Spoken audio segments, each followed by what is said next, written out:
আসসালামু আলাইকুম, কেমন আছেন সবাই? আজকে আমি রান্না করব নদীর রিঠা মাছ দিয়ে বেগুন দিয়ে ঝোল। তো আমি কিভাবে অল্প মশলা দিয়ে একদম কিভাবে সিম্পলভাবে আমি ঝোলটা রান্না করি, আমার পুরো ভিডিওটা আপনারা দেখতে থাকুন।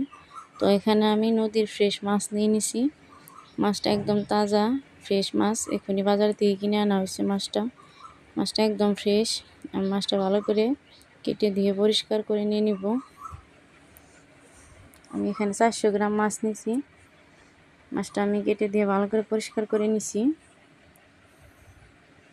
তারপর আমি দিয়ে দিব লবণ স্বাদ মতন, হলুদের গুঁড়া, মরিচের গুঁড়া আর ধনিয়ার গুঁড়া আমি স্বাদ মতন দিয়ে ভালো করে মাখিয়ে নিব। তারপরে কড়াইতে তেলটা গরম হইতে দিয়ে দিয়েছিলাম।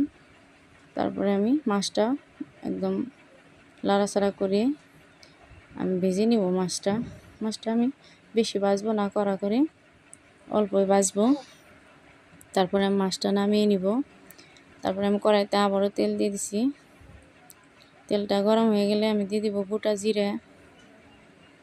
তারপরে আমি দিয়ে দিব একটা পেঁয়াজ কুচি করে রাখা ছিল, পেঁয়াজটা দিয়ে দিব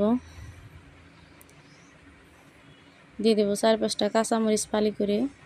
তারপরে ভালো করে কিছুক্ষণ কষিয়ে তারপরে দিয়ে দিব হলুদের গুঁড়া, ধনিয়ার গুঁড়া, দিয়ে দিব মরিচের গুঁড়া স্বাদ মতন, তারপরে দিয়ে দিব জিরার গুঁড়া।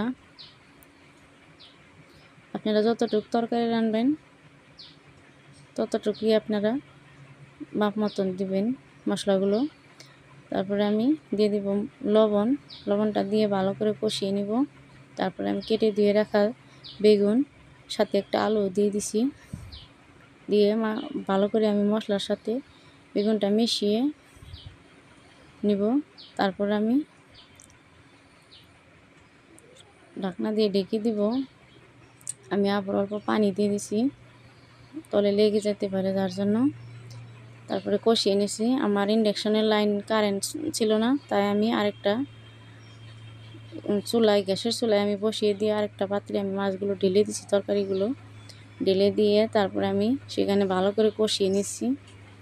কষিয়ে আমি সেখানে দিয়ে দিছি মাপ মতো পানিটা দিয়ে আমি ঢাকনা দিয়ে আবারও ঢেকে দিব। আমি 10 মিনিটের মতো জাল করে নিয়েছি। দেখুন আমার সব মাছের ঝোলটার কালারটা কত সুন্দর হয়েছে, একদম সুন্দর কালার হয়েছে। আপনারা এভাবে করে একদম 10-15 মিনিটের মধ্যে রান্নাটা করে ফেলতে পারবেন। খেতে খুবই দারুণ হয়েছিল। আমার ভিডিওটা আপনাদের কেমন লাগলো অবশ্যই কমেন্ট করতে ভুলবেন না। আল্লাহ হাফিজ।